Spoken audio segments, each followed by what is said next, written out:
Hello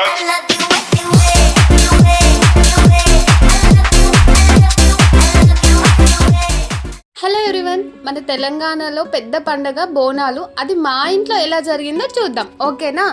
పొద్దున 4 గంటలకి బోనాలు కూదియడం కూడా స్టార్ట్ చేసినాం. అంటే మేము ఎప్పుడు లేచామో మీరే ఒకసారి ఊహించుకోండి. బోనాలు కూదియడానికి మేము ముందు రోజే ఈ కుండలు తెచ్చి ఇంట్లో పెట్టుకున్నాం. ఇప్పుడు ఆ కుండల్ని మనం మంచిగా కడుక్కున్న తర్వాత మనం బోనాలు కూదియడం స్టార్ట్ చేయాలి. అసలు ఈ బోనాల పండుగ ఎప్పుడు చేస్తారో తెలుసా మీకు? నేను చెప్తా. ఎప్పుడు అంటే ఎస్పెషల్గా ఆషాఢ మాసంలోనే పోచమ్మ తల్లికి బోనాలు తీస్తారు. ఎందుకు అని అంటే అప్పట్లో అమ్మవారు తన తల్లిగారింటికి ఆషాఢ మాసంలోనే వచ్చేవారంట. అందుకు అదే ఆనవాయితీగా ఆషాఢ మాసంలోనే తెలంగాణ వాళ్ళందరూ కూడా పోచమ్మ తల్లికి బోనాలు తీస్తారు. మేమైతే బోనం పైన అమ్మవారి ముఖం కనిపించేలా అలంకరణ స్టార్ట్ చేసాం. చూద్దాం అది ఎలా వస్తుందో. ఇంకొకటి, ఆషాఢ మాసం స్టార్ట్ కాగానే ఫస్ట్ బోనం తీసేది గోల్కొండ దగ్గర అండ్ లాస్ట్ బోనం తీసేదేమో సికింద్రాబాద్లో. మేము సికింద్రాబాద్ కిందికి వస్తాం కాబట్టి మాకు స్కూల్స్ అండ్ కాలేజెస్ అన్నీ కూడా సికింద్రాబాద్ బోనాలు తీసిన రోజు బంద్ అన్నమాట. ఇప్పుడు మేము బోనం తీసేది పోచమ్మ తల్లికి. అంతేకాకుండా పెళ్ళిళ్ళప్పుడు కూడా మేము పోచమ్మ తల్లికే బోనం తీస్తాం. అంతేకాకుండా తెలంగాణ వాళ్ళు బోనాలు తీసే టైంలో ఒడిబియ్యాలు కూడా పోస్తారు అమ్మవార్లకి. ఒడిబియ్యాలు అంటే బియ్యంలో కొంచెం పసుపు కలిపి దాంట్లో 5 కుడుకలు, పోకలు, ఖర్జూర పండ్లు, తమలపాకులు, గాజులు, 1 రూపీ కాయిన్ అలా పెట్టి వాటిని ఒడిబియ్యం అంటారు. ఒడి బియ్యం అంటేనే అమ్మవారికి ఒడి నింపడం అని అర్థం. నేను ఇది వీడియో తీయడం మర్చిపోయినా, కానీ నెక్స్ట్ ఎప్పుడైనా నాకు కుదిరినప్పుడు నేను వీడియో తీసి మళ్ళీ మీకు అప్లోడ్ చేస్తాను.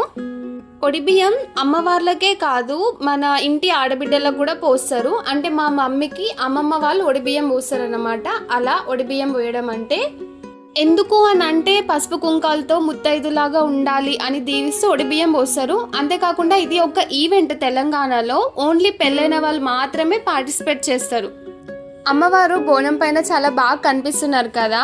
అవును, కానీ నేను వీడియోలో ఎందుకు కనిపించట్లేదు అని ఎవరైనా అనుకుంటున్నారా? ఎందుకు అని అంటే పెళ్ళైన వాళ్ళు మాత్రమే బోనాలు కూదియాలి అన్నది ఉంటుంది రూల్ ఇక్కడ.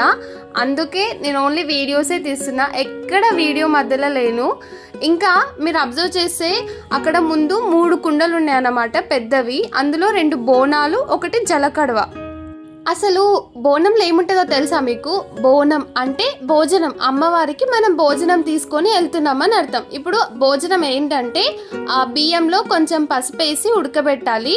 ఆ అయిన అన్నంని కొంచెం ఇస్తరాకులో పెట్టుకొని దానిపైన కొంచెం పెరుగేసుకొని దాన్ని పెద్ద కుండలో పెట్టాలి. దానిపైన ఇంకో చిన్న కుండ ఉంటుంది, దాంట్లో పచ్చి పులుసు అన్నమాట. తాలింపు, కారం లాంటివి ఏం ఉండవు. ఓన్లీ చింతపండు రసంలో ఉల్లిగడ్డలు పిసికేయాలి, అంతే. పైన దీపం, ఇంతే.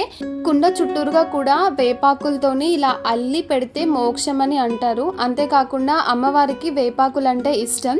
చాలా మంది ఇలా అల్లి ఏం పెట్టరు, జస్ట్ ఇలా నార్మల్గా వేపాకుల్ని వేప కొమ్మల్లాగా తెంపి వాటిని కుండ చుట్టూరుగా పెట్టి దానిపైన చిన్న కుండ గ్రిప్గా పెడతారు. అలా నడుస్తుంటే బోనం అందంగా కనిపిస్తుంది అని. మీరు అబ్జర్వ్ చేస్తే అక్కడ 3 కుండలు ఉన్నాయి. అందులో 2 బోనాలు, 1 జలకడవ. జలకడవలో ఏంటంటే నిండు బిందెలో నుంచి దాని నిండా వాటర్ పోయాలి, అదే జలకడవ.